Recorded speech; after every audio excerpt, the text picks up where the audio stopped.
kemarin sempat kalian bertanya, apa bedanya fraksi dengan ekstrak gitu ya. Dan juga, sudah saya jelaskan bahwa atau mungkin boleh salah satu dari kalian yang masih ingat dengan, perkuliahan kemarin kebetulan saya berada di luar, sehingga, hari ini saya akan memberikan videonya sedikit gitu ya, mengenai fraksinasi, lalu terkait dengan pemilihan pelarut gitu ya. Jadi pada saat misalkan kita melakukan, misalkan kita ingin mengidentifikasi nih, adanya kurkumin pada kunyit atau adanya andrografolit pada sambiloto. Pertama kan kita lakukan ekstraksi dulu nih terhadap, sambiloto ataupun kunyitnya. Untuk melakukan ekstraksi ini juga kita, memilih pelarutnya itu, tidak asal begitu. Ada suatu, dasar yang menyebabkan kalian memilih pelarut tersebut untuk dijadikan sebagai, mmm, pengekstraknya gitu ya. Nanti akan dilakukan lagi namanya fraksinasi gitu. Karena kemarin sempat kalian berpikir bahwa, fraksi itu adalah, apa namanya, adalah hampir sama dengan ekstrak gitu ya kalau nggak salah ya. Nah sekarang saya ingin bertanya lagi terkait dengan perkuliahan kita. Ada yang mau mungkin memberikan pendapat, apa bedanya fraksi dengan ekstrak gitu? Ada mungkin? Ayo. Izin menjawab, Ibu. Oke, saya catat dulu ya namanya. Baik, Ibu, saya Julio dari NIM 19. Mohon maaf jika sebelumnya salah atau keliru jawaban saya, Bung. Tidak apa-apa, Jadi, kita nggih, ber jadi perbedaan fraksi dan ekstrak itu sepemahaman saya bahas dulu dari ekstrak. Kalau ekstrak itu adalah kita mengekstrak langsung dari kunyit itu dengan larut yang sesuai. Kemudian ekstraknya itu kan misalkan kita melakukan maserasi, berarti ekstraknya itu adalah analit plus pelarut yang kita gunakan.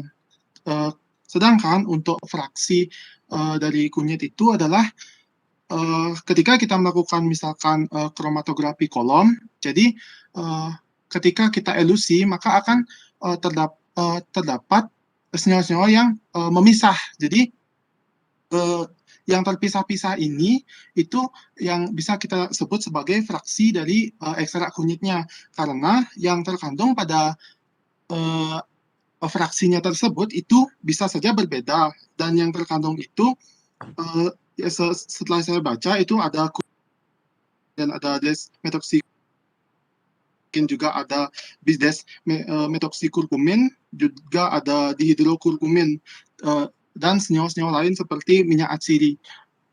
Seperti itu, Ibu. Oke, baik. Ada mungkin yang ingin menambahkan? Makasih Julio. Julio NIM 20/19.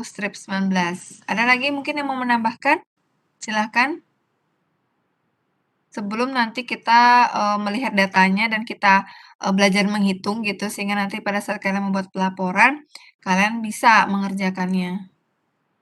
Jadi saya masih membicarakan terkait dengan prosesnya. Ayo ada yang mau, berpendapat satu lagi mungkin? Ayo. Oh. Izin menambahkan lagi jawaban saya, Ibu. Ya, Sedikit saja. silakan. Nggih, Ibu. Jadi ketika nanti sudah terpisah fraksi yang tadi itu di kolomnya, saya belum pernah melihat yang asli sebenarnya, Bu. Jadi saya hanya menghayal begitu.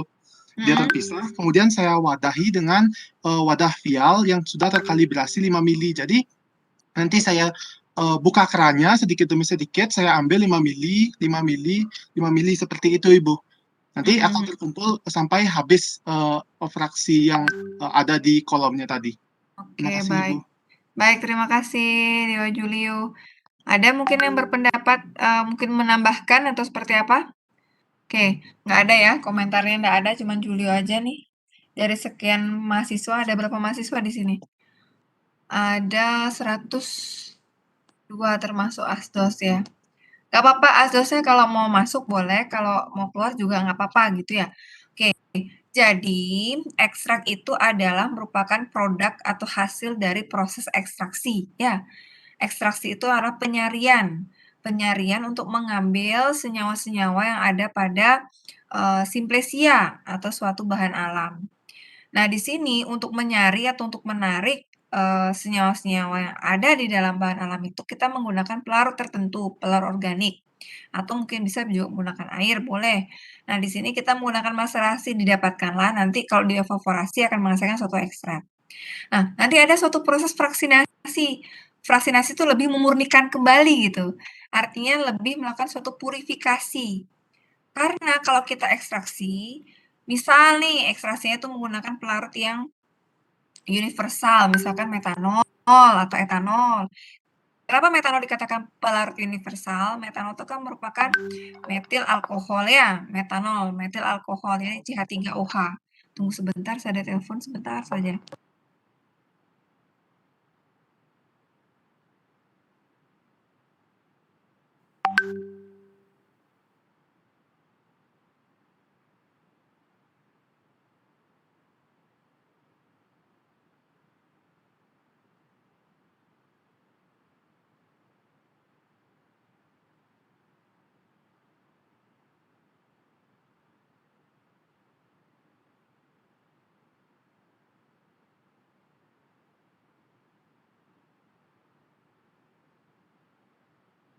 Oke, halo? Masih tersambung ya? Nah, jadi fraksinasi itu suatu proses purifikasi atau pemurnian. Tadi kan banyak semua senyawa bisa masuk gitu karena metanol itu merupakan metil alkohol ya. Jadi CH3OH. CH3-nya itu merupakan bagian nonpolarnya, sedangkan OH-nya itu merupakan bagian polarnya di sana. Sehingga dia menjadi universal, artinya dia bisa menarik senyawa-senyawa nonpolar ataupun senyawa polar gitu. Nah, sekarang tujuan kita itu adalah kan kita ingin mengidentifikasi nih. Harapannya kan, yang menjadi biomarker pada kunyit itu kan hanya kurkumin, ada desmetoksi, ada bidesmetoksi, kan begitu. Sedangkan harapannya yang lainnya yang bukan merupakan, menjadi khas dalam suatu bahan alam tersebut, dalam satu ekstrak tersebut, sehingga kita bisa, hilangkan gitu. Karena nanti kalau misalkan kita masih crude gitu ya, kita totolkan pada plat, untuk kita identifikasi, itu akan menghasilkan banyak sekali senyawa. Nah, untuk kita melakukan suatu, pemurnian tadi, purifikasi, maka kita lakukan fraksinasi. Betul tadi Julia mengatakan bahwa fraksinasi tadi bisa salah satunya menggunakan kolom tadi. Jadi kalau misalkan kita tadi sudah kalibrasi, artinya kita sudah tetapkan 5 mili itu seberapa, kita tampung 5 mili itu tampungan pertama fraksi 1 namanya, tampungan kedua fraksi 2, ketiga, 4, dan seterusnya gitu. Atau kalau misalkan kita melakukan ekstraksi cair-cair, ya ekstraksi cair-cair kan artinya suatu cara pemisahan dengan menggunakan fase cair dan fase cair. Jadi artinya kita melihat, ke senyawa tersebut lebih terdistribusi, antara fase cair yang berupa organik atau yang berupa air, gitu ya. Nah, di situ nanti ada 2 lapisan ekstraksi cair-cair ini. Nanti akan dia lebih terdistribusi ke mana, gitu. Kalau dia adalah senyawa berupa nonpolar, berarti akan terdistribusi lebih kepada pelarut nonpolar. Kalau dia adalah senyawanya polar, berarti lebih kepada pelarut polar, seperti itu. Nah, kita sekarang tujuannya apa nih? Oh, kita mencari kurkuminnya. Nah, kita harus tahu kurkumin itu kira-kira berada di mana, di daerah polar atau nonpolar. Maka nanti ada fraksi misalkan, ada fraksi pelarut yang digunakan apa? Etilastat, maka fraksi etilastat namanya. Lalu ada fraksi heksan, jadi fraksi itu adalah hasil pemurnian, gitu ya. Oke, saya akan berikan, sedikit ilustrasi gitu ya, sedikit ilustrasi, mengenai, jenis pelarut dan bagaimana kita menghitung indeks polaritas gitu ya, karena kita kan belajar di sini ya harapannya kan kalian prinsip sudah tahu kalian mengenai KLT ya, sudah kita bicarakan di pertemuan pertama. Sekarang saya akan lebih mendalam lagi karena waktu kuliah juga, diskusinya, buru-buru gitu ya. Oke, saya bisa, share dulu, share konten terkait dengan video kita. Oke. Saya carikan dulu, aduh YouTube-nya mana nih. Nah, bisa terlihat, Dek? Bisa terlihat tidak? Bisa, Ibu. Oke, jadi di sini saya mencarikan di YouTube mengenai pelarut jenis pelarut ya. Saya ulang, kapan kita menggunakan pelarut nonpolar, semipolar, atau polar Bu di dalam suatu maserasi? Tergantung sekarang tujuan Adik apa.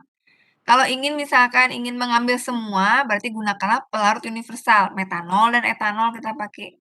Tapi kalau misalkan kita sudah tahu kita hanya ingin mengambil senyawa-senyawa yang bersifat polar, berarti kita gunakan pelarut polar. Ingat, like dissolve like.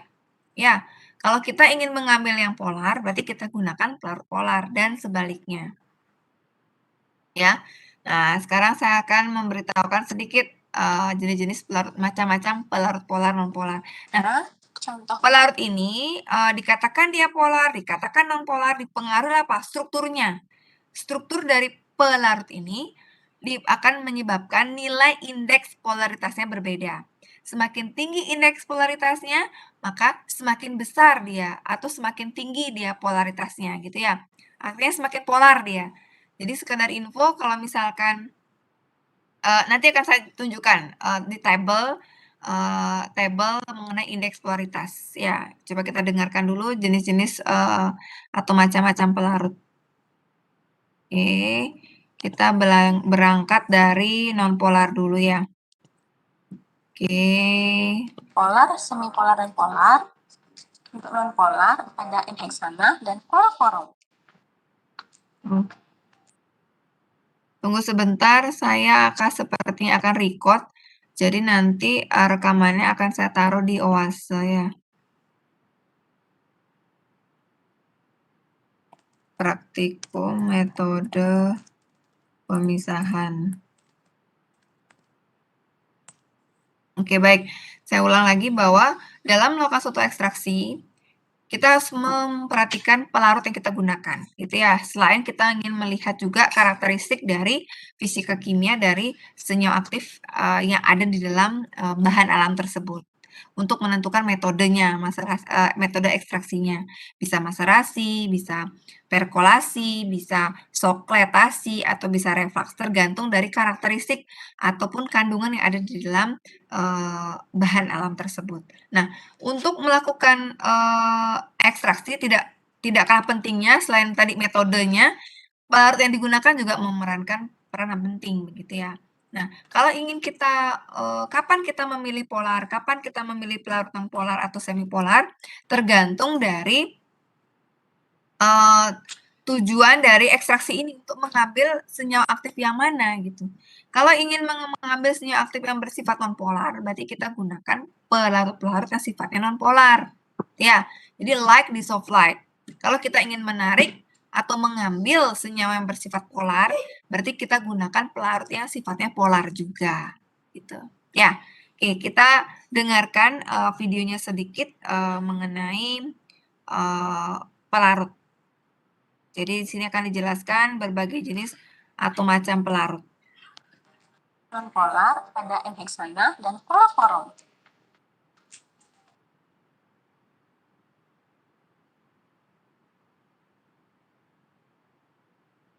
Selanjutnya, contoh. Oke, saya pause dulu sedikit mengenai yang nonpolar. Nah, di sini yang dikatakan dia nonpolar itu enheksan. Jadi kalau misalkan kita ingin menarik atau mengambil klorofil, misalkan lemak misalnya, atau senyawa aktif yang sifatnya memang dia nonpolar, maka kita bisa menggunakan enheksan. Ya, enheksan ini bersifat nonpolar kenapa? Karena dia terdiri dari atom C yang panjang sekali dan berupa ikatan tunggal. Ya, di kimia organik kalian sudah belajar mengenai hal itu. Lalu ada kloroform. Kloroform itu dia agak ke semipolar, tapi jadi dia memiliki indeks polaritas 4,1 ya. Jadi lebih polar dibandingkan dengan enheksan. Enheksan itu kepolarannya adalah sekitar 1 indeks polaritas 1 ataupun 0,7 kalau nggak salah. Jadi enheksan. Kalau kloroform itu 4,1. Jadi ada klorida di sini, jadi ada klorida yang merupakan senyawa halogen golongan 7A ya, bersifat elektronegatif. Jadi di sini sebenarnya masih ada kekuatan dipol, di sini ada momen dipol ya, tidak simetris dia. Karena Cl dengan H, Cl dengan jadi dia tidak simetris. Sehingga dia agak cenderung ke semipolar gitu. 4,1 indeks polaritasnya. Jadi tergantung ya kepolaran dari suatu pelarut itu ditentukan oleh strukturnya gitu ya. Yang kita lihat bisa dari nilai indeks polaritasnya gitu.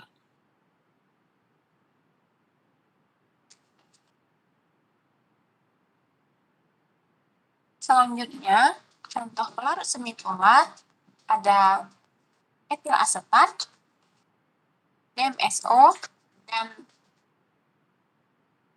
seton. Nah, ini namanya semipolar.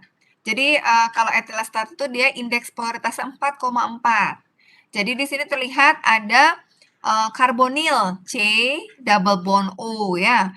Ada di sini adalah oksigen juga di sini. Jadi ini adalah suatu ester ya, etil asetat. Ester dia. Jadi di sini dia memiliki momen dipol. Jadi dikatakan dia semipolar ya. Begitu juga dengan DMSO, dimetil sulfoksida. Jadi dia di sini ada S double bond O. Jadi ini juga kalau ini adalah C double bond O ya, ini S double bond O. Lalu ada aseton, aseton itu golongan keton. Ini juga merupakan semipolar. Aseton semipolar cenderung ke polar dia, kalau aseton ya. Jadi lebih indeks polaritasnya lebih tinggi lagi dibandingkan dengan etil asetat.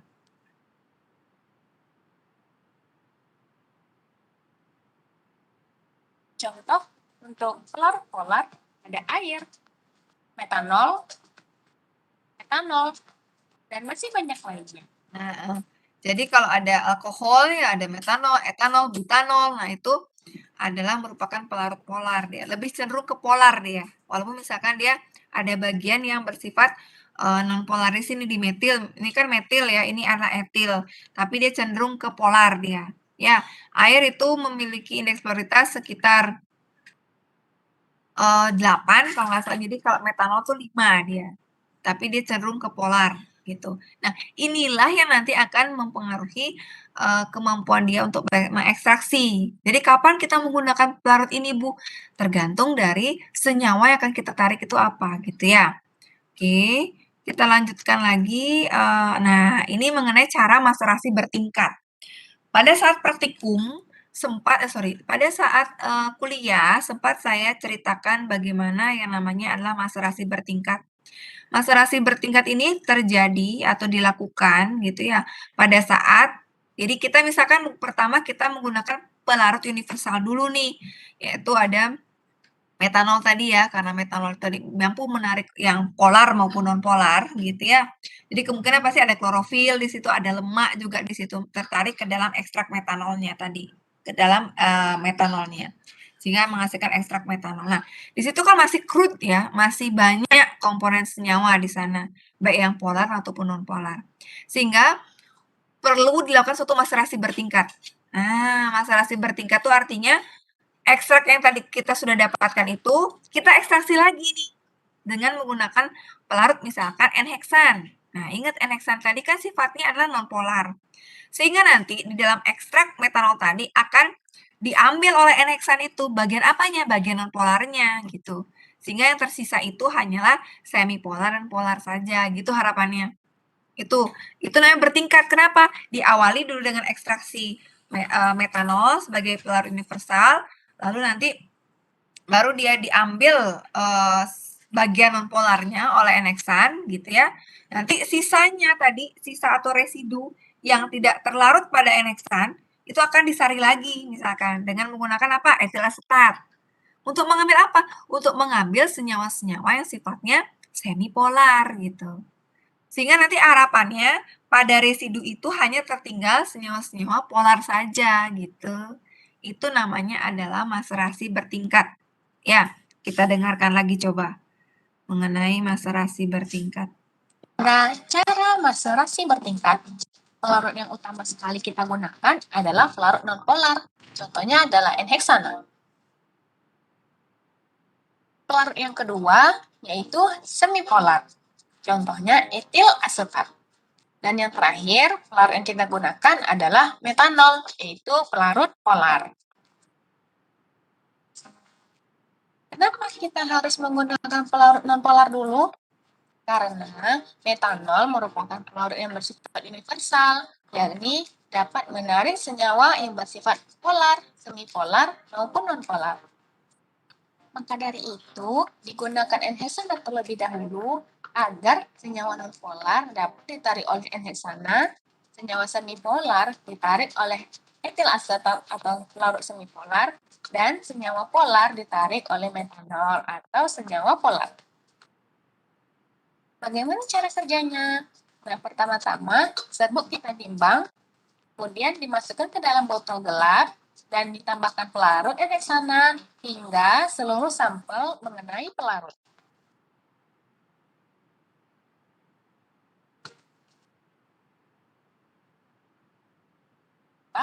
Direndam selama minimal 3 hari dengan sesekali diaduk. Nah, tujuan pengadukan ini untuk memperbanyak kontak antara bahan dengan pelarut dan mendapatkan derajat homogenitas yang tinggi. Maserasi tiap pelarut dilakukan sebanyak 3 kali pengulangan. Kemudian, residu dipisahkan dari filtrat dan ampas simplisia dikeringkan dengan oven pada suhu 50 derajat Celcius. Setelah residu kering, dimaserasi kembali selama minimal 3 hari dengan etil asetat sambil sesekali diaduk. Dilakukan sebanyak 3 kali pengulangan juga. Setelah dilakukan pengulangan sebanyak 3 kali, dipisahkan residu dengan filtratnya, dan residu dikeringkan lagi dan dimaserasi dengan pelarut metanol dengan prosedur yang sama.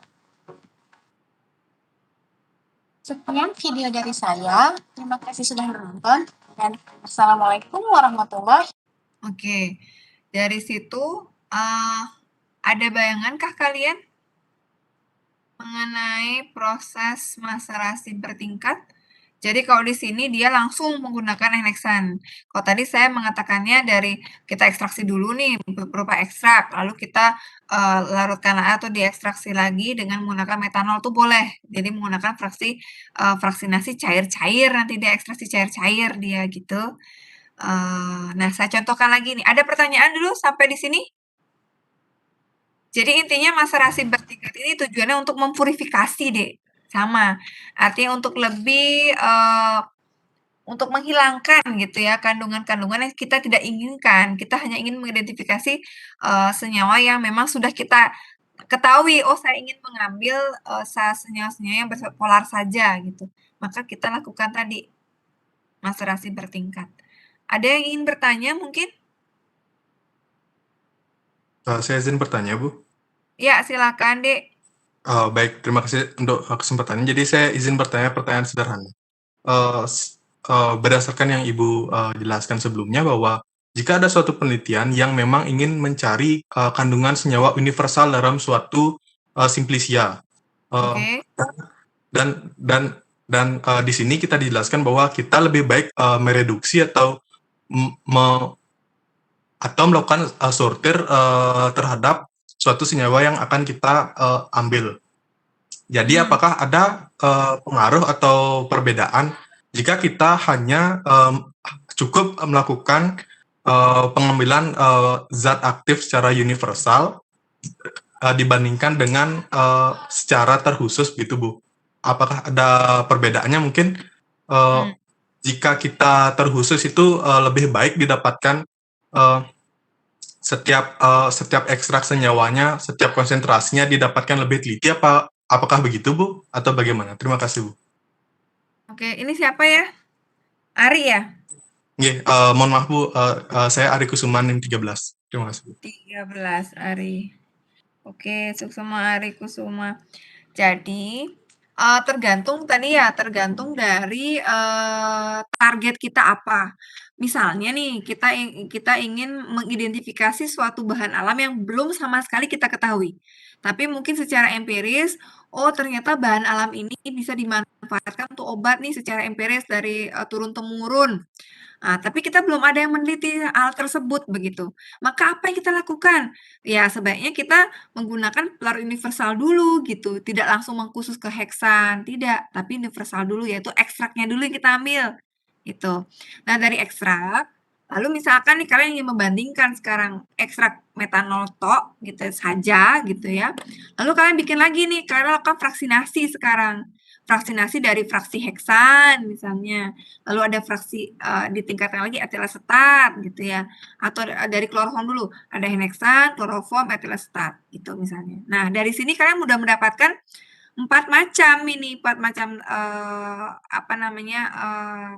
ada ekstrak metanol tadi, ada fraksi heksan, ada fraksi kloroform dan juga etil asetat. Nah keempat-empat ini saya ujikan dulu nih gitu ke aktivitasnya. Nah, ternyata di situ diketahui bahwa ekstrak metanol tuh kurang aktif bila dibandingkan dengan etil asetat. Lalu yang paling aktif di sini ternyata N-heksan. Nah, dari situ kalian bisa mendapatkan suatu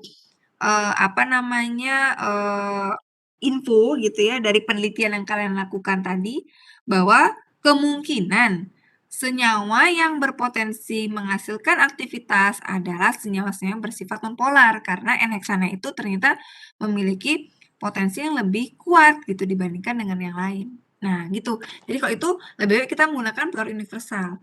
Tetapi lain halnya misalkan kita ingin mengidentifikasi misalkan kunyit. Nah, sudah jelas kunyit itu kan atau misalkan sambiloto, sudah jelas dia adalah kandungan aktifnya adalah apa? Atau biomarkernya apa? Kurkumin, bisdesmetoksi, atau sambiloto adalah andrografolit gitu misalnya. Ya sudah, saya boleh menggunakan ekstrak dulu, setelah diekstrak kan masih crude dia nih. Saya fraksinasi lagi, saya murnikan, tujuannya hanya ingin mendapatkan biomarkernya saja gitu. Itu mengkhusus sudah. Tapi kalau misalkan tadi kita belum tahu pasti aktivitas yang mana, artinya bagian atau biomarker apa yang ada pada senyawa ini kita belum tahu gitu ya, maka kita mulai dari yang skup besar dulu gitu. Begitu kira-kira Ari bisa menjawab? Oke, jadi saya izin memverifikasi kembali. Jadi memang disesuaikan dengan efektivitas dari suatu penelitian tersebut. Dan jika memang itu penelitian awal, memang sebaiknya melakukan dengan pelarut Betul. yang universal. Baik, Misal sudah. dulu. Terima kasih. Betul. Sip, Ike, makasih. Baik, boleh saya lanjutkan ya? Nah, tadi kan saya bilang bahwa selain tadi maserasi bertingkat dengan cara seperti itu, jadi kita N-heksan dulu, setelah N-heksan kita etil asetat, baru terus metanol gitu ya. Kita juga bisa melakukan yang namanya ekstraksi cair-cair untuk menghasilkan fraksi, untuk memurnikan begitu ceritanya. Nah, kita coba lihat. Terlihat tidak di layar? Terlihat, Dik? Terlihat tidak? Sudah terlihat namun belum dimulai. Sudah terlihat. Ya, Siswa oke. semuanya, pada kesempatan kali ini kita akan melaksanakan praktikum ekstraksi cair-cair ekstra etanol daun jati Belanda. Ekstraksi cair-cair dilakukan dengan menggunakan 2 atau lebih pelarut yang memiliki polaritas yang berbeda dan memiliki massa jenis yang berbeda. Nah, kita garis bawahi, jadi ekstraksi itu merupakan suatu teknik pemisahan ya, didasarkan pada perbedaan distribusi dari suatu senyawa pada 2 pelarut tadi ya bilangnya 2 pelarut yang tidak saling campur. Jadi kepolarannya berbeda dan massa jenisnya berbeda gitu ya. Oke, kita lanjut. Sehingga masing-masing pelarut tidak akan saling tercampur satu sama lain. Nah, tahap pertama yang dilakukan dalam proses ekstraksi cair-cair ini adalah kita menimbang ekstrak yang kita gunakan terlebih dahulu sebanyak 2 gram dalam praktikum ini. Kemudian ekstrak tersebut akan kita larutkan dengan menggunakan air sebagai pelarut pertama. Kemudian untuk meningkatkan kelarutannya, ekstrak tersebut kita panaskan di water bath terlebih dahulu selama beberapa menit hingga ekstrak tersebut melarut dengan sempurna. Jadi di sini kalau ekstraksi cair-cair, jadi kan tadi dari ekstrak tadi kan masih crude ya, sekarang harapannya kan kita ingin menghilangkan atau menarik, senyawa-senyawa yang kita inginkan dengan menggunakan pellarut tertentu menggunakan ekstraksi cair-cair. Sehingga ekstraknya itu dilarutkan dulu nih, gitu. Nah, untuk untuk pelarut yang digunakan ya kita harus menggunakan pelarut yang sesuai yang mampu melarutkan ekstraknya. Gitu ya, kita lanjut lagi.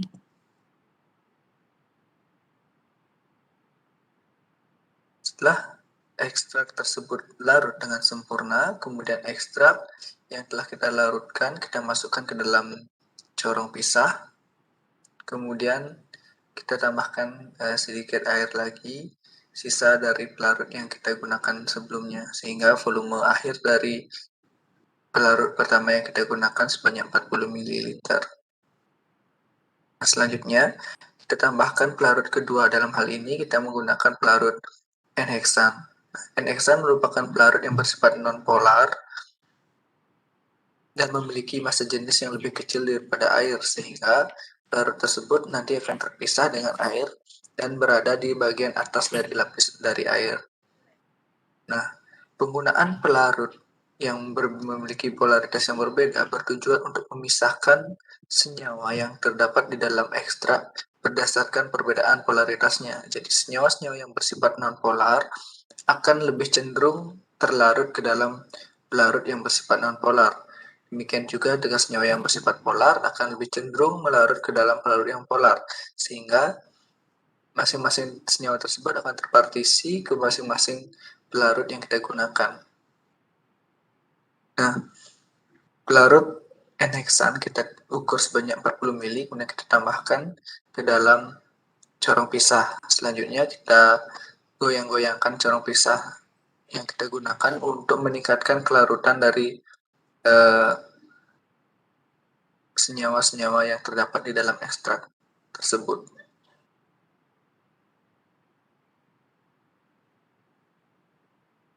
Nah, dalam proses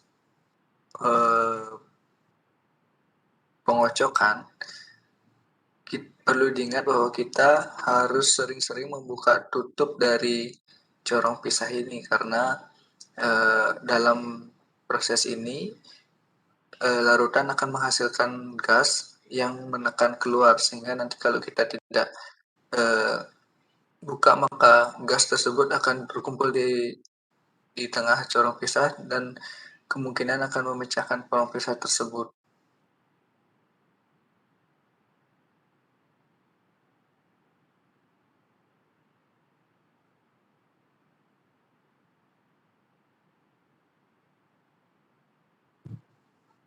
Nah, selanjutnya campuran tadi kita diamkan beberapa menit hingga kedua pelarut memisah. Selanjutnya pelarut tersebut kita pisahkan dengan corong pisah dengan cara membuka keran dari corong pisah tersebut. Pelarut yang ada di bawah dalam hal ini adalah air akan keluar lebih dahulu daripada pelarut yang berada di lapisan atas, sehingga kita dapat memisahkan Nah, kebetulan di sini kalau saya lihat belum terpisah sempurna ya. Sebaiknya memang didiamkan dulu beberapa saat begitu sampai dia menghasilkan 2 lapisan. Ini masih dia, karena efek penggojokan tadi kan tujuan penggojokan itu kan adanya interaksi ya, adanya kontak gitu antara fase air dengan fase organiknya dalam hal ini N-heksan, sehingga nanti akan terdistribusi atau terpartisi kemana ini zat aktifnya atau senyawanya gitu. Kalau dia adalah senyawa polar maka dia akan masuk ke air.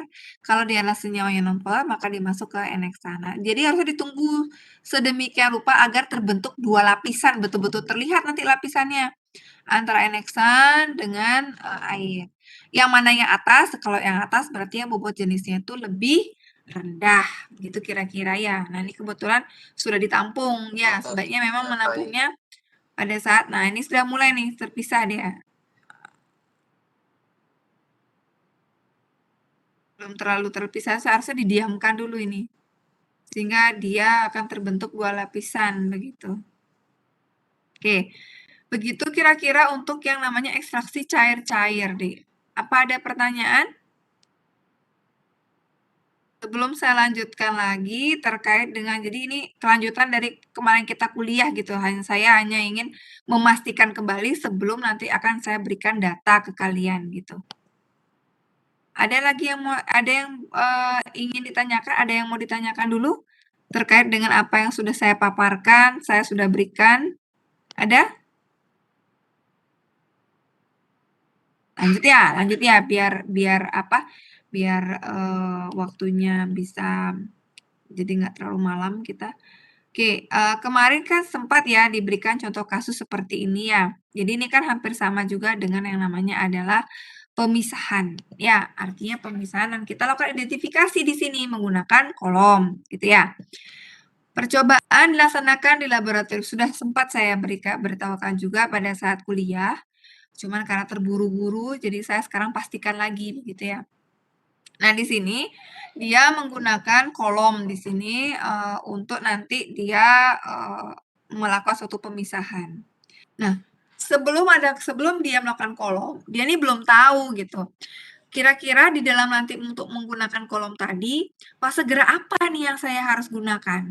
Ingat kolom itu adalah suatu teknik pemisahan juga ya, menggunakan kromatografi, di mana didasarkan pada perbedaan distribusi suatu senyawa antara fase diam dengan fase geraknya, kan begitu. Nah, fase diamnya kan dia menggunakan silika gel di sini pada jurnal. Namun fase geraknya tuh dia belum tahu nih, belum tahu pasti. Sehingga apa yang harus saya lakukan untuk bisa? Pertama, sempat saya jelaskan, bila misalkan sudah ada penelitian sebelumnya, kita bisa menyadu penelitian sebelumnya untuk melakukan pemisahan, untuk penentuan fase gerak. Atau bila tidak ada, mungkin kita bisa cari literatur yang mana, senyawa yang kita lakukan pengujian itu, pada genus yang sama atau pada marga yang sama. Oh, mungkin temu kunci hampir sama dengan, kunyit mungkin, nah itu bisa. Nah, seperti itu ya. Tapi misalkan bila tidak juga, menghasilkan suatu hasil yang baik gitu ya, maka kita harus lakukan KLT dulu gitu, untuk mengetahui kira-kira fase gerak apa yang baik untuk menghasilkan suatu pemisahan. Ya. Nah, di sini yang menjadi parameter untuk pemilihan nanti didasarkan pada pemisahan yang baik dan juga bisa menghasilkan, komponen atau atau totolan yang paling banyak. Semakin banyak totolan berarti semakin mampu dia membedakan antara satu compound atau zat yang ada di dalam bahan, yang ada di dalam ekstrak temu kunci itu gitu. Nah, di sini dia menggunakan 5 fase gerak ya. Fase gerak pertama dia menggunakan diklormetan, kloroform, etil asetat 1:1:1:1. Sedangkan kalau fase gerak 2 dia menggunakan toluen, etil asetat, dan etanol ditambahkan dengan asam format sedikit. Biasanya kenapa ditambahkan dengan asam format, ditambahkan dengan asam lemah sedikit begitu ya, untuk melakukan yang namanya masking. Karena kadang-kadang kalau bahan alam itu ikatannya sangat kuat nih dengan, silika gitu. Silika itu kan sifatnya polar. Nah, ada bagian-bagian dari bahan alam yang mungkin berikatan kuat dengan, silikanya gitu, sehingga di-masking itu artinya di apa ya namanya, diselimuti dia, biar nanti harapannya ikatannya nggak terlalu kuat antara, senyawa yang ada pada bahan alam dengan silika gelnya gitu. Sehingga harapannya nanti pemisahannya lebih bagus lah, tidak terjadi tailing, tuh. Lalu, sampai ada, 5 komposisi fase gerak yang berbeda. Nah, dari sini nanti dia akan mencari kira-kira fase gerak mana yang akan saya gunakan untuk nanti dilanjutkan dengan kolom gitu. Nah, saya lanjut aja, nah di sini dari 5 fase gerak yang dia gunakan di dalam KLT gitu ya, tadi jadi diawali dulu dengan KLT untuk bisa memastikan sistem dari kolom itu nanti saya gunakan apa gitu. Nah, dari sini yang ternyata menghasilkan banyak komposisi itu adalah ada untuk yang ekstrak heksannya 8, etil asetatnya 10, sedangkan butanolnya tidak ada. Jadi dia menggunakan heksan etil asetat ini. Bu, kenapa sih kok ada 3 ekstrak nih, Bu? Nah, ini namanya maksilasi bertingkat tadi. Pertama diekstraksi dengan heksan, ampas dari heksan ini diekstraksi lagi dengan etil asetat, ampas dari etil asetat itu diekstraksi dengan menggunakan butanol. Sehingga harapannya Ya pada ekstrak heksa tuh hanya bagian-bagian nonpolar aja untuk ekstraksi di heksan. Yang di heterosetat yang bagian semipolar aja, yang butanol hanya bagian yang polarnya saja. Begitu kira-kira. Ya. Nah, dari sini dia dilanjutkan dengan kolom gitu. Yang dilanjutkan dengan kolom itu adalah ingat yang tadi menggunakan fase gerak heksan berbanding heterosetat ini. Ya. Nah, dari sini dia mendapatkan 430 fraksi dengan dia menampung per 5 mili gitu loh. Ya. Nah, dari sini dari 430 fraksi kan banyak sekali ya 430 fraksi. Lalu dia ciutkan lagi nih 430 fraksi ini menjadi berapa? Menjadi 10 fraksi. Lalu kok bisa dari 430 ke 10? Jadi ke semua fraksi yang 430 tuh dia identifikasi. Identifikasi artinya dicek gitu ya. Dicek secara KLT, kromatogramnya itu apakah sama? Bila sama, berarti ini kemungkinan memiliki komponen yang sama gitu. Kalau kromatogramnya sama, kita bisa kumpulkan, kita gabungkan dia. Misalkan fraksi 1 menghasilkan 2 spot, RF-nya hampir mirip dengan fraksi 2 gitu. Ya udah, berarti itu sama sebenarnya senyawanya. Berarti kita bisa tampung itu.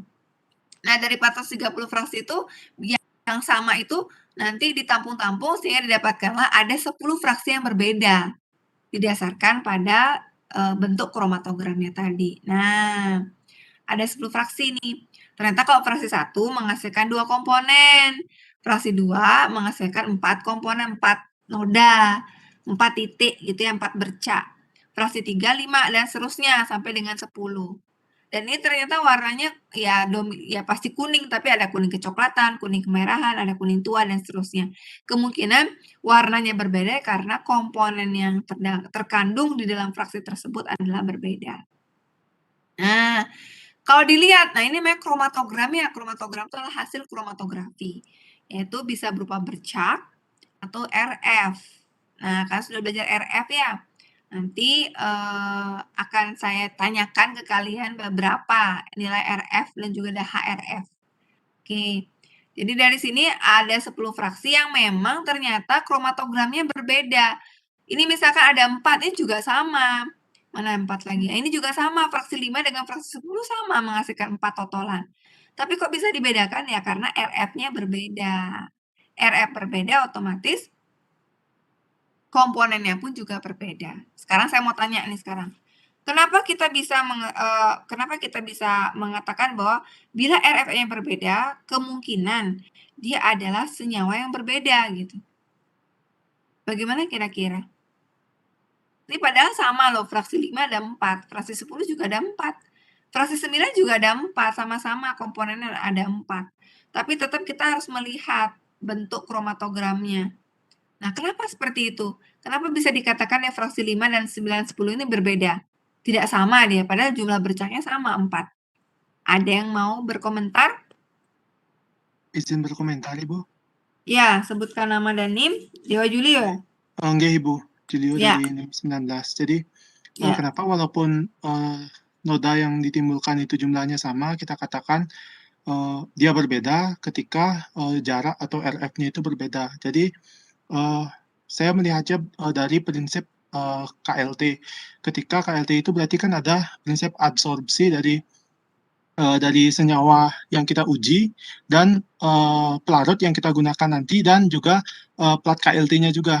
Jadi ketika dia afinitasnya lebih ke absorpsinya lebih cenderung ke pelarut atau LUN yang kita gunakan, kalau kita bisa bayangkan seperti tadi, apabila dia semipolar, sama semipolarnya dengan LUN yang kita gunakan pada saat elusi, maka dia akan mengikuti karakteristik dari pelarutnya sehingga dia nanti hasil RF-nya pasti jauh mendekati sifatnya si pelarutnya tadi sehingga jaraknya itu pasti akan jauh. Selanjutnya apabila dia malah lebih cenderung ke plat KLT-nya, maka dia akan menempel sehingga jarak dari elusinya itu akan dekat dari titik totalan yang kita totalkan di platnya. Sehingga kita dapat katakan itu berbeda senyawanya dari sifat karakteristik dari senyawa tersebut dilihat dari jarak RF-nya seperti itu, Ibu. Ya, betul. Jadi betul kata Yulio. Ada lagi yang mau menambahkan? Silakan. Ayo, Yulio sama Ari aja loh yang ngomong. Ini perempuan, ini wanita-wanitanya mana nih? Para Kartininya mana nih? Ayo silakan. Wah, oke, karena sudah malam ya, mungkin dia udah lelah. Jadi betul ya, kalau misalkan walaupun sama-sama 4, tapi dia memiliki karakteristik yang berbeda. Kalau misalkan yang poin 10 ini dia kan banyak yang nempel ya, dan dia lebih rendah RF-nya dibandingkan dengan yang lainnya. Dibandingkan dengan yang 5 nih, misalkan antara titik ini dengan titik ini kan berbeda. Berarti dia kalau misalkan ini adalah fase diamnya adalah bersifat silika, berarti dia lebih polar dibandingkan dengan fase geraknya gitu ya. Sehingga di sini yang RF ini pada titik 10 yang paling atas dengan track 5 pada RF yang paling atas ini yang mana yang sifatnya lebih polar? Siapa yang bisa? Yang jelas nih kepolarannya berbeda ini senyawanya. Kalau misalkan senyawa kepolaran berbeda, otomatis dia memiliki adalah struktur yang berbeda. Jadi itu merupakan suatu senyawa yang berbeda gitu. Pertanyaan saya lagi sekarang, seperti yang sudah dijelaskan oleh Julio, kalau saya tanya nih antara track 5 dengan track 10, yang paling pertama ini kan RF yang paling tinggi ini kan beda dengan RF yang paling tinggi pada track 10. Nah, kira-kira kalau seperti ini, mana yang lebih polar antara RF paling atas pada track 10 dengan track 5? Silakan sebutkan nama dan NIM. Izin, Bu. Oke. Ya. Oke. Ya, Perempuan, ya. Perempuan dulu ya, baru Ari ya. Silakan, Dek. Ya, terima kasih Bu, saya NIM 11 atas nama Bung Istri, tapi mohon maaf jika salah ini Ibu. Nggak apa-apa, kita belajar. Ya, kalau fase diamnya itu kan bersifat polar, sedangkan fase geraknya itu non-polar. Nah, kalau RF-nya itu lebih besar, berarti kepolarannya lebih rendah. Itu kan karena fase diamnya itu polar, jadi nanti dia akan tertahan di situ Bu, makanya dia RF-nya itu lebih makanya dia akan kepolarannya itu lebih rendah di sana gitu. Kalau yang mana lebih besar kepolarannya, berarti yang mempunyai kepolaran lebih besar itu yang mempunyai nilai RF lebih kecil. Berarti yang nomor 10 itu mempunyai kepolaran yang lebih tinggi. Oke, baik. Gimana Ari? Ini Sindu mungkin karena sinyal ya. Ari gimana Ari? Nggih Bu, baik, jika untuk saya, untuk prinsip dasarnya sama, jadi ketika suatu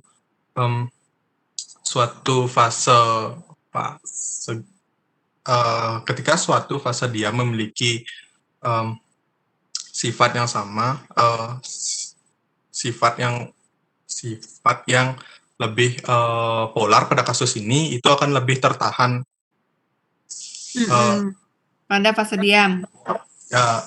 Pada fase diam karena kesamaan dari tingkat kepolarannya.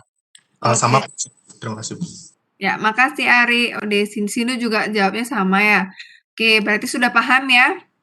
Oke, bagaimana kasusnya kalau seperti ini? Nah, setelah itu udahlah kita langsung lanjut ke data. Udah saya enggak cemas lagi dengan ini kalian.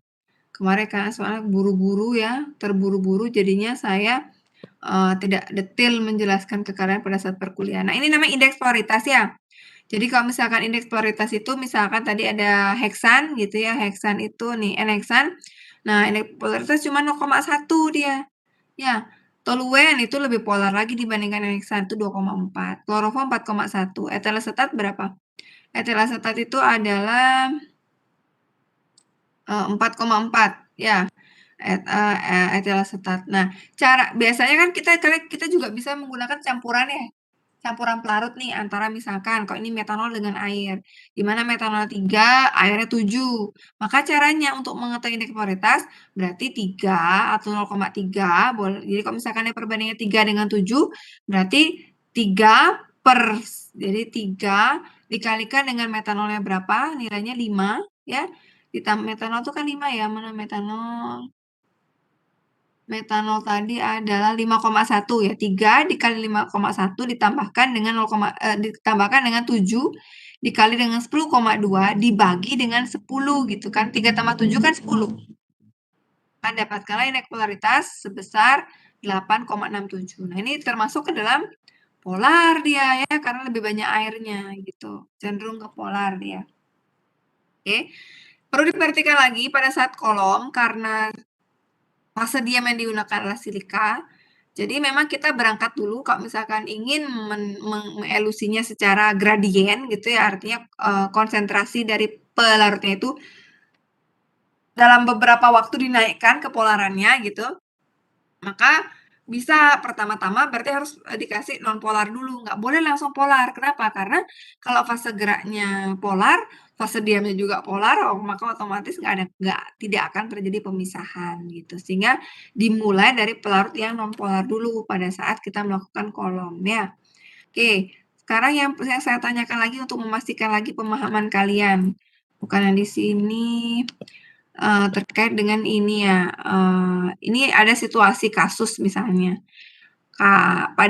kadang-kadang pada saat kita KLT ya, di mana, RF-nya itu mungkin terlalu jauh ke atas gitu. Nah, kalau misalkan dia terlalu jauh ke atas, apa yang kalian lakukan? Ingat ini kalau teknik kromatografi itu dikatakan sebagai teknik, manipulatif gitu. Jadi karena kita memanipulasi, agar kita bisa mendapatkan, data yang lebih baik. Manipulasi itu bukan berarti, berbohong gitu, cheating gitu ya, bukan. Artinya kita manipulasi kepolarannya mungkin dimanipulasi agar nanti masih, berada di dalam range begitu. Nah, misalkan seperti ini. Ini kan terlalu dekat dengan totolan ya RF-nya ya, RF dari suatu senyawa. Jadi dia belum bisa berinteraksi secara baik gitu ya, dengan fase, diam dan fase gerak. Jadi dia tertahan kuat nih di fase diamnya. Jadi misalkan ini adalah fase normal. Fase normal berarti fase diamnya itu lebih bersifat polar dibandingkan dengan fase geraknya, itu namanya fase normal.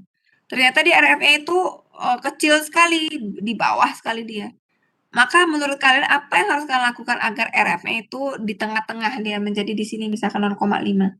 Sedangkan tadi ingat ini fase normal, di mana fase geraknya itu, lebih nonpolar dibandingkan dengan fase diamnya, atau fase diamnya lebih polar dibandingkan dengan fase geraknya.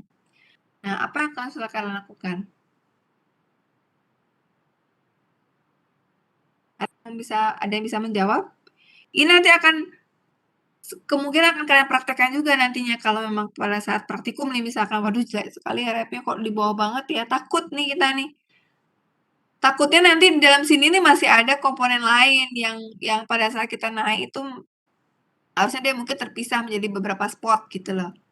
Ternyata di RF-nya itu mendekati totolan, apa yang harus kalian lakukan? Berarti di sini. Nah, berarti kalau seperti ini berarti dia sifatnya gimana nih si zat aktifnya? Bersifat polar atau bersifat nonpolar? Siapa yang bisa jawab? Gitu dulu. Bersifat polar, Ibu. Bersifat polar, betul. Sehingga dia sangat berikatan kuat dengan fase diamnya. Dia nggak terbawa oleh fase geraknya gitu. Fase geraknya itu kalah dia. Sehingga agar dia tertarik dengan fase geraknya agar dia naik nih 0,5, maka apa yang harus dilakukan? Ganti pelarutnya pakai yang lebih nonpolar, Bu, mungkin. Kalau diganti dengan yang lebih nonpolar, apakah dia akan mau naik? Sedangkan jelas-jelas zat aktifnya ini sifatnya gimana tadi? Yang seperti Julio katakan tadi. Nah, Gangga betul ya, Gangga Samalah. Gangga Samalah nih berapa tuh? Ini mungkin karena gangguan ini ya. Halo Bu, Iya, apa suara saya terdengar? iya, silakan. Perkenalkan saya Gangga NIM 16. Jadi karena Ya. tadi dikatakan bahwa fase diamnya itu bersifat polar, jadi pelarut yang sebaiknya pelarutnya diganti menjadi pelarut yang polar Bu. Jadi Lebih polar, ya. jadi RF-nya bisa lebih menjauh begitu dari. Ya, betul. NIM-mu berapa, Gangga? NIM 16 Ibu. 16, oke. Gitu ya. Jadi, kenapa kok malah ditambahkan pelarut yang lebih polar? Lebih polar, tapi juga jangan terlalu polar, artinya jangan sama dengan silika gitu. Kalau sama silika nanti bablas dia, nggak ada pemisahan karena dia bingung kan, karena dia nggak tidak ada perbedaan kepolaran di sana. Sehingga artinya bahwa pelarutnya misalkan tadi yang digunakan apa, enheksan. Sekarang coba nih ditambahkan, atau diganti dengan etilasetat misalkan, boleh, atau diganti dengan kloroform yang polaritasnya tuh lebih tinggi lah dibandingkan dengan enheksan gitu loh. Tapi, tapi jauh sekali berbeda dengan si silikanya. Silika itu kan sifatnya polar, gitu. Betul ya? Dari Gangga sudah yang lainnya sudah paham? Bisa ya? Sudah, Bu. Oke. Kalau misalkan RFS yang terlalu tinggi, ya kalau terlalu tinggi misalkan di fase normal, berarti dia lebih terikutkan oleh fase geraknya gitu. Fase geraknya sifatnya nonpolar. Maka apa yang harus kalian lakukan agar lebih dia terikat kuat di fase diamnya gitu?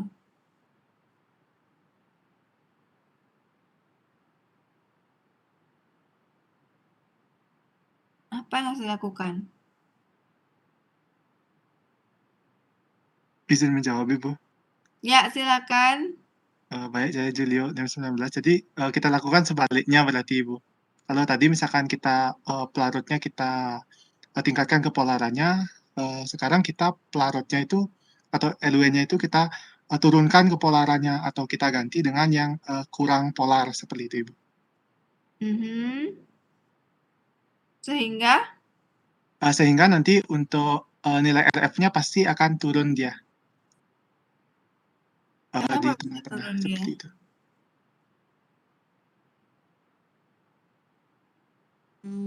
Nggih, Ibu? Gimana ulang? Jadi sebaliknya, Bu, seperti yang, tadi, kalau yang sekarang itu kan, RF-nya terlalu tinggi, hampir mendekati batas ujungnya itu. Jadi kita, pelarut LW-nya itu kita, turunkan kepolarannya sehingga lebih nonpolar. Sehingga nanti untuk hasil elusinya itu akan juga, ikut turun seperti itu, Ibu. Oke, sip. Ya, oke. Ini juga ada dari Francosia Karita. Sama juga ya. Oke, terima kasih. Sudah paham kalian semua? Sudah bisa ya? Oke, saya stop sharing dulu. Nah, sekarang baru kita lihat sekarang hasilnya ya. Hasil yang kalian sudah dapatkan, ceritanya ini dari praktikum kali ini gitu ya. Tunggu sebentar, saya bukakan dulu. Sehingga nanti kita bisa segera akhiri begitu ya. Praktikum Medpem. Sampai di sini ada pertanyaan dulu? Sembari saya carikan datanya. Oke, nah ini saya sudah dapatkan datanya. Saya share lagi ulang. Nah, apakah sudah terlihat? Sudah, Ibu. Oke. Jadi di sini kalian kebetulan kalau tidak salah waktu pretest sudah ada cara menghitung bobot ya. Udah bisa kan ya harusnya. Jadi ini cerita menghitung rendemen. Rendemen itu adalah berapa ekstrak yang kalian dapatkan berbanding dengan bahan simplisia yang kalian tadi gunakan untuk bisa mendapatkan suatu ekstrak. Dikalikan dengan 100%. Jadi bobot per bobot ya, B per B ya. Nah, bobot sebuah kunyit dimaserasi kan ya 10.000 gram ya, 10.000 gram. Lalu dari melakukan maserasi, lalu didapatkanlah suatu ekstrak kental gitu ya. Nah, dilakukan suatu penimbangan terhadap ekstrak yang didapatkan untuk bisa mengetahui bahwa dari sekian tadi 10.000 gram ini atau 10 kilo ini akan didapatkan, oh kok 10 gram sih? Bukan 10 gram. Sorry, bukan 10.000 tapi 10 ini ya. 10 gram. Dari 10 gram ini nanti didapatkan berapa gram ekstrak gitu. Ternyata dia didapatkan, nah caranya gimana? Pertama-tama kita timbang dulu cawan kosong gitu ya, bobot cawan 1 kan sekitar 70, 0,353 gram. Nanti setelah ditambahkan yang ekstra kental dia menjadi 71,7. Jadi dari sini kita kurangi dulu. Bobot cawan plus ekstrak dikurangi dengan bobot cawan tanpa ekstrak. Dapatkanlah ekstraknya kita berapa. Ekstrak dibagi dengan simplesia dikalikan dengan 100%. Itu didapatkan rendemen. Ya, rendemen ekstrak namanya. Nah, pembuatan kolomnya sudah kita diskusikan bahwa kolomnya itu bisa menggunakan dengan metode basah atau metode kering, tapi yang lebih disukai adalah metode basah. Sehingga harapannya dia lebih packing-nya itu lebih kompak gitu ya untuk kolom. Lalu setelah itu, nah ini yang perlu saya perhatikan ya, mungkin ini juga bisa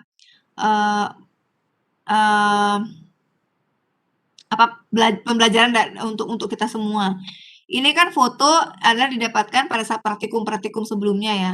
Coba diperhatikan di sini kalau misalkan saya mau tandai ya, pakai apa ya kita menandainya ini?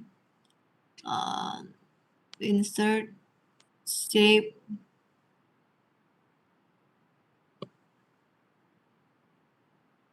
nggak bisa ya. Insert, shape, oh bisa.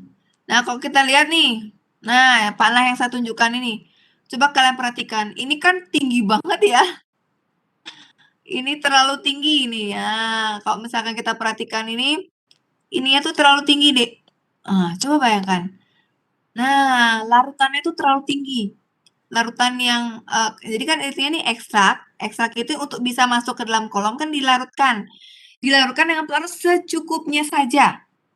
Tidak boleh terlalu encer atau terlalu banyak pelarutnya. Mau segini coba bayangkan. Sehingga apa yang terjadi nanti pemisahannya nggak serempak dia gitu loh, Dek. Keluar dia kan, tapi kan ini ada sisanya sekian.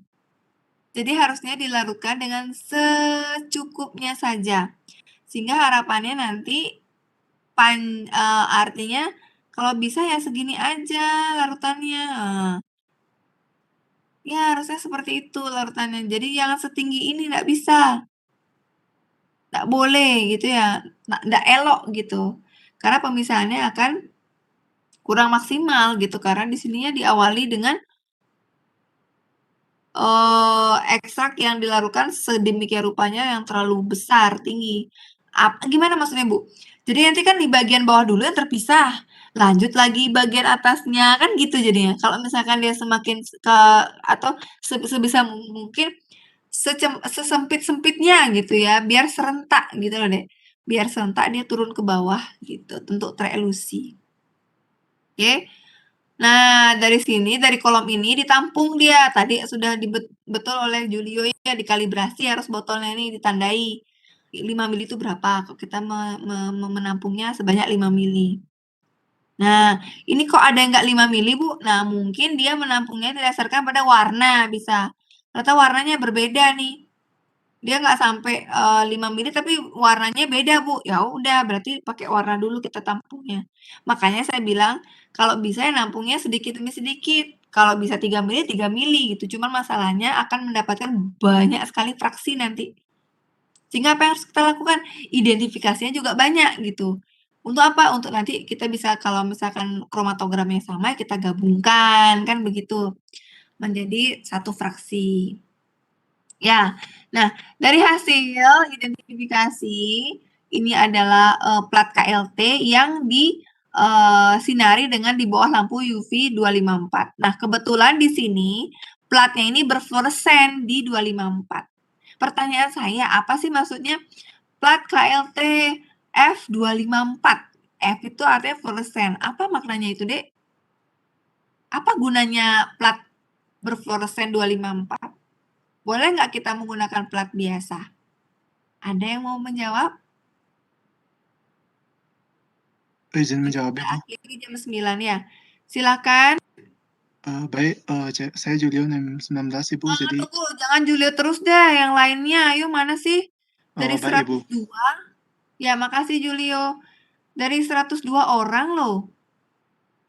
Kemana kalian semua ini? Ayo, siapa yang bisa?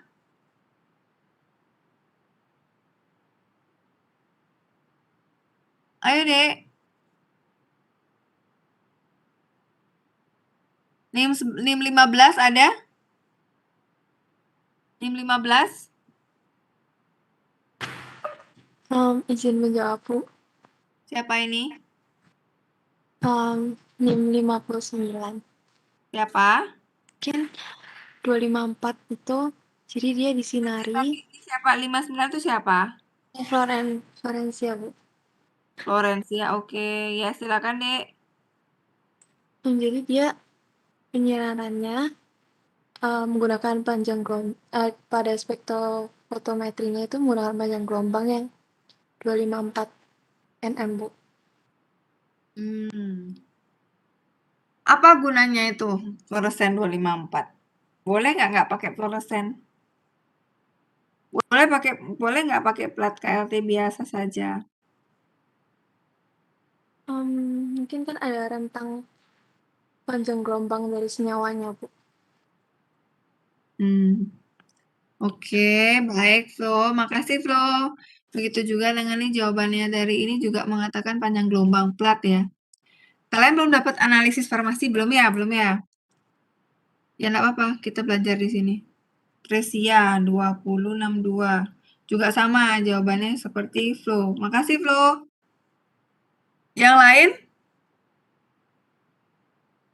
Ayo, dari 100-an partisipan loh. Oke, coba saya panggil satu-satu ya. Krisna, Wahyu. Atau NIM 1 dulu ya, sorry. NIM Dewi Purwani Cahaya. Hadir, Bu. Ya, menurut Ade gimana? Sama, Bu, mengenai panjang gelombang. Jadi Oke, sepanjang ya tadi boleh nggak tidak menggunakan plat yang berfluoresen, kita pakai plat biasa saja. Apa gunanya plat yang berfluoresen sini? Izin berpendapat, Ibu. Ya, siapa ini? Perkenalkan, nama saya Kadek Pratiwi, NIM 3, Bu. Jadi, Tartar, siapa panggilannya? Yunia, Bu. Yunia, oke. Yunia sering juga berkomentar. Menambahkan juga, Bu, seperti tadi jawaban temannya, jadi silika gel 254 itu memiliki arti kan bahwa dapat berfluoresensi pada panjang gelombang 254. Sehingga itu dapat memudahkan identifikasi karena dapat memberikan warna hijau gitu, Bu, pada plat seperti pada yang tertera pada slide, Bu, seperti itu, Bu. Oke, makasih Nia. Jadi betul. Jadi untuk melakukan suatu memudahkan dalam identifikasi agar dapat menghasilkan warna ketika divisual dengan spektrofotometer. Oke, baik. Ini siapa nih ya? Presia tadi ya. Oke, baik. Terima kasih Yunia. Nah, saya luruskan dulu ya. Ini adalah lampu UV, bukan spektrofotometer. Ya dia. Bukan merupakan spektrofotometer. Spektrofotometer itu merupakan suatu alat yang mana menggunakan sumber sinarnya itu berupa UV atau visible yang nanti akan memberikan sinarnya berupa radiasi elektromagnetik. Ya, di situ ada monokromater dan lain sebagainya. Ini bukan merupakan spektrofotometer, tapi ada lampu UV. Lampu UV yang mampu memberikan artinya energi gitu ya berupa 254 nanometer. Begitu. Jadi dia memiliki panjang gelombang 254. Nah, kembali tadi bila misalkan ini tidak menggunakan suatu fluoresen gitu ya, menggunakan plat biasa. Jadi misalkan ini nih, kita lihat nih. Kosongan ini ya. Plat itu kan warnanya putih polos ya. Kalau misalkan kita totolkan, terus totolan itu nggak jelas, nggak bisa terlihat oleh mata telanjang gitu ya, nggak bisa langsung dilihat oleh mata kita, maka kita butuh bantuan gitu untuk mengidentifikasi. Bisa dengan jalan apa? Disemprot. Jadi plat yang kita tadi elusi itu disemprot, sehingga harapannya totolan-totolan itu menjadi terlihat begitu. Jadi kita bisa menghitung berapa RF-nya. Nah, tapi jeleknya itu, kejelekan dari penyemprotan tadi, maka menyebabkan kerusakan pada plat. Ya, sehingga diberikanlah suatu alternatif baru, yaitu berupa KLT, plat KLT, plat aluminium KLT F254. F itu artinya dia bisa berfluoresen. Fluoresen itu apa sih? Berpendar. Coba misalkan kalian pergi ke tol gitu ya, rambu-rambunya itu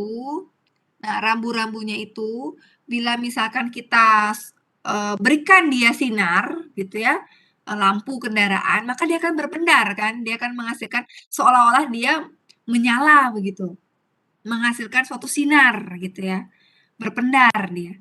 Sama halnya dengan plat ini. Karena ada fluoresen dan diberikan dia panjang gelombang 254 oleh lampu tadi, maka dia akan berfluoresen di sini. Nah, sedangkan bercak-bercaknya ini kan meredam itu artinya menutupi fluoresennya. Otomatis terlihatlah dia bercak-bercaknya ini, begitu. Jadi tujuan dia berfluoresen ini adalah agar digunakan untuk mengidentifikasi ya, mengidentifikasi spot-spot yang dihasilkan atau spot-spot yang ada pada masing-masing track dari fraksi. Itu kira-kira. Ya, mudah-mudahan kalian paham. Nah, terus ada fase gerak tadi, misalkan nih 95 banding 5, berarti fase geraknya itulah untuk elusinya ini 95 banding 5. Kalau nanti saya tanya ini, berapakah indeks polaritas campuran ini? Kalian bisa jawab, 95 dikali dengan 4,1 ditambah dengan 5 kali 5,1 dibagi dengan 100. Itu indeks polaritas. Kalau kita lihat secara kasat mata, dia lebih cenderung fase geraknya non-polar kan ya, karena dia klorofilmnya lebih banyak dibandingkan dengan metanolnya. Nah, dari sini didapatkan data bahwa jumlah totalannya 7 track. 7 track itu artinya 7 lintasan. 1, 2, 3, 4, 5, 6, 7. Ini nggak kelihatan nih segini nih.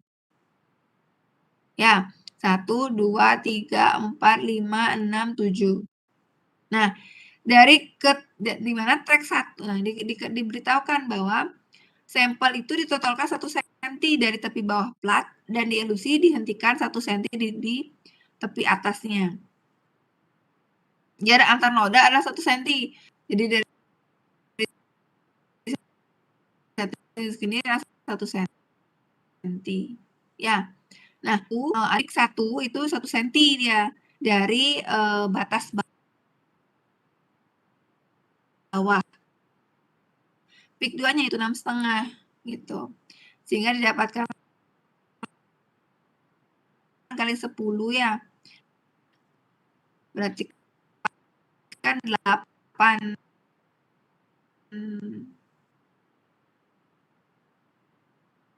8 kali 10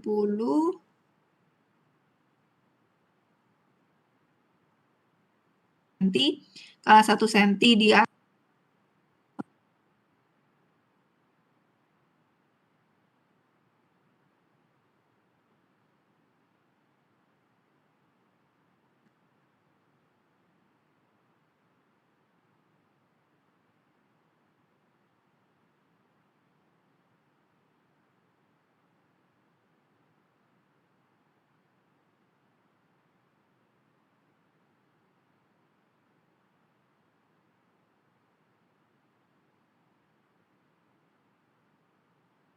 bagaimana langsung nanti kalian laporkan saja ya. Oh,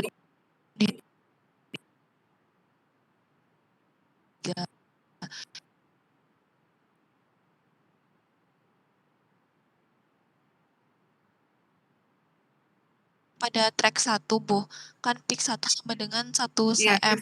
Itu berarti itu dari batas bawahnya, bukan dari bawah plat KLT-nya, Bu ya? Bukan. Bukan.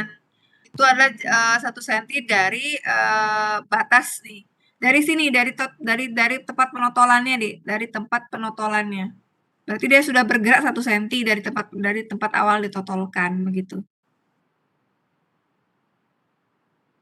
Begitu kira-kira? Baik, Bu. Oke, sip. Siapa ini yang bertanya?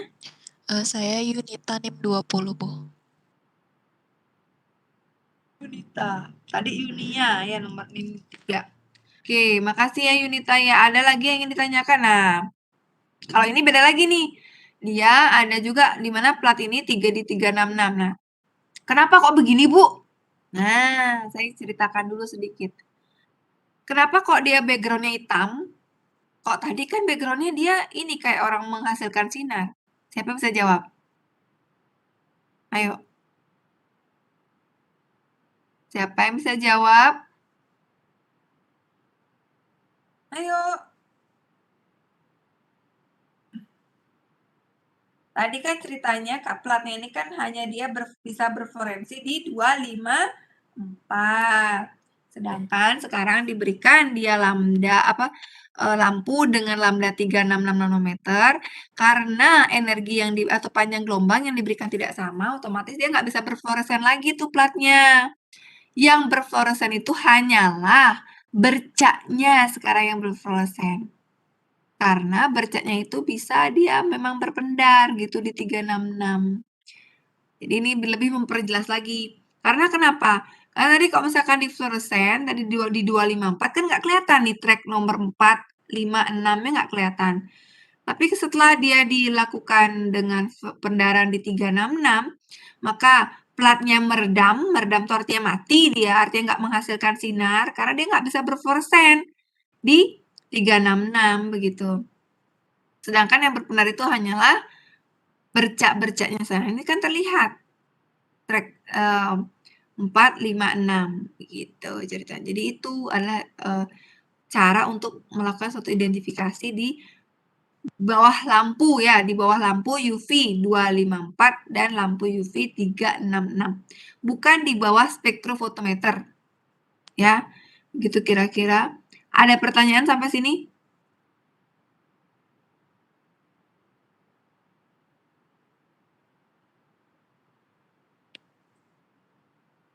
2049 Luciana Agatha.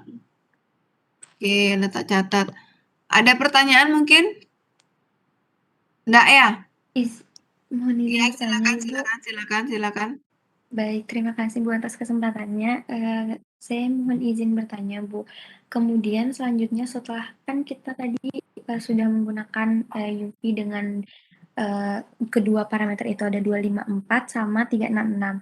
Kemudian selanjutnya itu bagaimana ya Bu perbandingan untuk pembahasan antara perbandingan kedua pengamatan itu Ibu? Apakah nantinya yang 366 akan lebih akurat atau tetap ada parameter-parameter tertentu Ibu antara dua pengamatan ini? Siapa ini? Saya Yayan Ibu, NIM 51. NIM berapa, Dek? NIM 51 Ibu. Jadi ini saling melengkapi, Dek ya, bukan merupakan mana yang akurat, nggak ada yang akurat, karena ini saling melengkapi. Melengkapi dalam arti apa? Di sini terlihat bahwa pada track 4, 5, 6, ini bercaknya ini di 254, gitu ya, nggak terlihat dia. Tapi ternyata pada track berikutnya di 366 dia terlihat berpendar. Kenapa? Karena dia emang nggak bisa berpendar di 254. Sorry, dia berpendar nih, dia berfluoresen. Karena dia berfluoresen, sedangkan platnya juga berfluoresen, otomatis nggak terlihat begitu. Sehingga yang terlihat di sini hanya yang tidak berfluoresen saja, yang meredam plat yang berpendar tadi gitu. Lalu kita lengkapi datanya dengan coba yang 366. Yang 366 kan otomatis platnya nggak berpendar, sehingga terlihatlah di sini bercak-bercak yang berpendar itu yang mana gitu. Terlihat kan cantik terlihat di sini. Begitu kan. Jadi nggak ada yang mana lebih akurat, nggak ada gitu. Saling melengkapi dia. Memang kalau kita melakukan yang namanya identifikasi, maka kita sinari dia di bawah sinar lampu UV 254 dan 366 itu wajib. 254 adalah untuk melihat yang mana yang menghasilkan bercak yang meredam si fluoresen KLT, sedangkan di 366 adalah untuk melihat bercak-bercak yang mampu berfluoresen di 366. Itu kira-kira. Begitu kira-kira Kenapa di 366 ini dilakukan ya? Karena kan ingin melihat yang pendarahan tadi. Sedangkan kalau misalkan cuma satu ini aja nggak kelihatan dia, karena si platnya berpendar, si bercaknya juga berpendar, nggak terlihat jadinya dia. Tapi kalau di sini sekarang karena bercaknya sudah tidak berpendar di 366, otomatis yang berpendar atau yang menghasilkan fluoresen itu yang bercaknya memang mampu menghasilkan fluoresen. Begitu kira-kira Yayan? Bisa dipahami? Bisa Ibu, terima kasih. Oke, baik. Jadi kalau misalkan kalian studi literaturnya di jurnal, itu pasti ada identifikasi di bawah sinar UV 254 dan 366, itu pasti. Oke, Sambiloto nanti kalian bisa cek sendiri, hampir sama juga. Oke, nah dari hasil pengamatan KLT setelah diperoleh ekstrak kental dan dicuci oleh 3 pelarut. Nah, pencucian itu tujuannya untuk apa? Kalau misalkan dengan NHexan berarti mencuci ekstraknya ini agar komponen-komponen nonpolar itu masuk ke NHexan. Ampasnya diekstraksi lagi dengan etil asetat. Ampasnya diekstraksi lagi dengan air panas gitu. Ekstrak dibagi menjadi 9 bagian dan dimasukkan ke dalam botol vial. Lalu lakukan yang namanya elusi atau pemisahan dengan menggunakan KLT tadi. Oke, apa maksudnya Bu? Frase 1 ya, frase 1 adalah NHexan, frase 2 adalah asetat, frase 3-nya air panas. Itu berarti. Ya. Oke, saya kira itu saja yang bisa saya sampaikan. Ada pertanyaan mungkin? Untuk menghitung RF kan sudah bisa ya, nggak usah lagi kita belajar menghitung gitu. Ada ingin didiskusikan lagi? Bila tidak, kita akhiri praktikum Medpom hari ini. Selamat malam.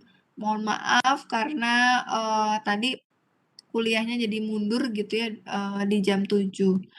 Ada pertanyaan mungkin? Bila tidak, saya cukupkan. Ibu, Dari saya, saya selaku korma praktikum Medpom, apakah saya boleh nanti minta Boleh. file Word tadi deh, Bu? Boleh. Sekarang saya kirimkan ya. Iya. Apakah boleh juga saya minta record dari Webex ini ya, Bu? Ya. Nah, ini kebetulan kalau misalnya recordnya ini, biasanya dia butuh proses, Dek. Sehingga kemungkinan besok pagi kayaknya baru nanti dia bisa muncul begitu. Sehingga nanti bisa diingatkan ke saya untuk adik meminta gitu ya nanti ya untuk recordnya ya. Begitu kira-kira. Baik, Bu. Oke. Ada mungkin pertanyaan lagi? tidak ada Tunggu. Ibu, sudah cukup. Oke, sip. Saya cari dulu di mana ya nih. Tunggu saya kirimkan dulu yang datanya ya, biar nanti kalian bisa kerjakan. Karena saya ini lupa-lupa terus, takutnya kalian nggak dapat nanti. Nah, untuk yang recordingnya bisa nanti saya ingatkan lagi besok deh ya. Baik, Ibu. Oke. Ntar dulu sebentar. Sudah saya kirimkan deh, apa sudah diterima? Sudah, Ibu, sudah masuk. Oke.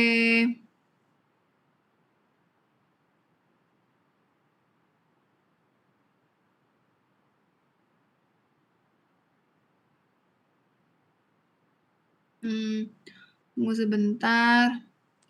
Saya end meeting dulu, lupa saya. Oke, saya kira itu saja. Terima kasih atas semangatnya untuk praktikum gitu ya. Sampai ketemu lagi di pertemuan untuk elektroforesis. Betul ya? Ada 3 pertemuan atau 2 pertemuan, Dek? Ada 2 pertemuan.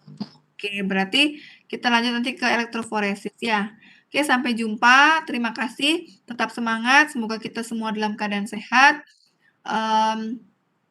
Semoga apa yang kita diskusikan pada hari ini semua bisa dipahami dan dimengerti ya, dan memberikan manfaat ke kalian. Terima kasih, sampai jumpa. Oh iya, Ade, saya mengucapkan terima kasih yang sebesar-besarnya atas komen dan like-nya gitu ya, sehingga, putra saya bisa mendapatkan juara favorit, dan Astungkara kebetulan dia juga mendapatkan juara 2 gitu ya. Terima kasih untuk like komennya, terima kasih untuk support dan doanya, saya sangat, senang dan terharu gitu ya, karena didukung oleh semua mahasiswa begitu ya, karena itulah kepentingan pribadi saya. Suksema dan semoga kita semua dalam keadaan sehat, semoga lancar semuanya dan mendapatkan hasil yang sesuai dengan yang diharapkan. Terima kasih semua, sampai jumpa. Terima kasih, Ibu. Ya, Baik, terima kasih Bu, selamat makasih malam. Ari, ya. Makasih semua, ada Sindu. Ya, tadi ada Gangga, Gung Is, ini siapa lagi? Karita, Florencia, Tresia, Yunia, Yunita, Yayan, dan Lucien, Agatha. Ada tadi yang belum saya sebutin ya di chat, mana kolom chat nih? Kolom chat kok nggak ada? Oh, ini deh. Oke, tadi ada yang bertanya lagi mungkin Jessica. Karena tidak performanya lampu ya betul, betul, 20-30 Jessica. Jessica sudah berkomentar, siapa lagi yang berkomentar ya? Agatha sudah, Tresia sudah, Gangga sudah, Yunita tadi 20-20 ya? Oke, sudah. 62, Yayan sudah, siapa lagi nih? Dwi Purwani. Oh iya, tadi ada Dwi Purwani.